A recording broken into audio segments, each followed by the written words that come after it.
Soc Ainhoa Baisable Machado, de tercer C, i vaig a llegir el missatge. Tinc 18 anys, per fi els meus pares em deixen fer algunes coses que abans no podia, ja que ara soc major d'edat. Avui és el meu aniversari. Estic a ma casa celebrant-ho amb la meva família. Ara aniré a casa de Paula, la meva millor amiga. Quines ganes! M'ha dit que té un regal per a mi, no fa falta. Sempre li dic el mateix, estar una estona amb ella en van. Estic a punt d'eixir de casa, però abans d'obrir la porta sent: Maria, no t'oblides de l'abric, fa fred.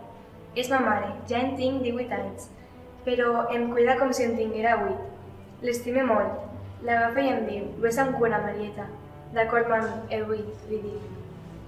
De ma casa a la de Paula són només 15 minuts caminant, però de nit a fosques i sense companyia es fa eterna. Vaig amb cura, com m'ha dit ma mare fa 2 minuts, i seguisc el consell que em va donar fa temps. Anar en contradirecció dels cotxes, per a veure'ls de front, apropada a les cases, per tal de poder picar alguna porta si alguna cosa no va bé, i amb passos fermes i segurs. Sent els passos d'algú darrere de mi, no sé qui és. Començo a sentir-me insegura. Accelero el pas i la persona, en adonar-se que cada vegada vaig més ràpida, tus a propòsit. Es nota pel tipus de tos. És veu de dona, em sent més segura, em gira i em somriem mútuament. Seguisc el meu camí, alegre pel que m'acaba de succeir, però atenta al meu voltant. Paula m'envia un missatge. Per on vas, Mary?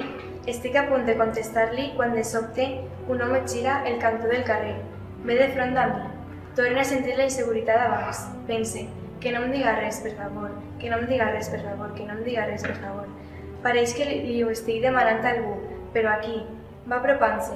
Pel seu rostre diria que té uns 50 o 55 anys. No n'estic segura. No soc bona esbrinant edats. A uns metres de mi em xiula, em sent malament. Agatxa el cap i fa com que no l'he sentit. Vull dir-li que no soc un gos, que no em xiule, que què fa, que què pretén amb això. Però em fa por la seva resposta i alhora vergonya. Sempre he sigut molt introvertida i reservada. Passe de llarg i li conteste a Paula. Em queden 5 minuts. Un tio d'uns 50 anys m'acaba de xiular. De què va? Em dic de seguida i em contesta: deixa-ho passar, vine ràpidament, que tinc ganes de veure't ja. Vols que et telefone? No cal, tranquil·la, li responc. De vegades m'agradaria no complir amb els cànons de bellesa actuals, només per tal de que no em diguen coses pel carrer, ja que no és la primera volta.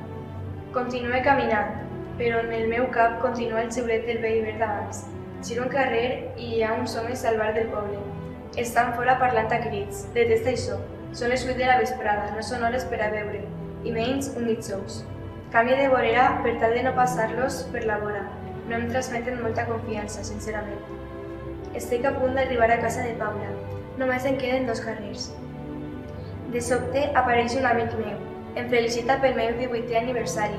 Em fa 2 besos i se'n va. M'agradaria haver-li preguntat si em podia acompanyar a casa de Paula, però ja se n'ha anat. Em disposo a continuar el meu camí.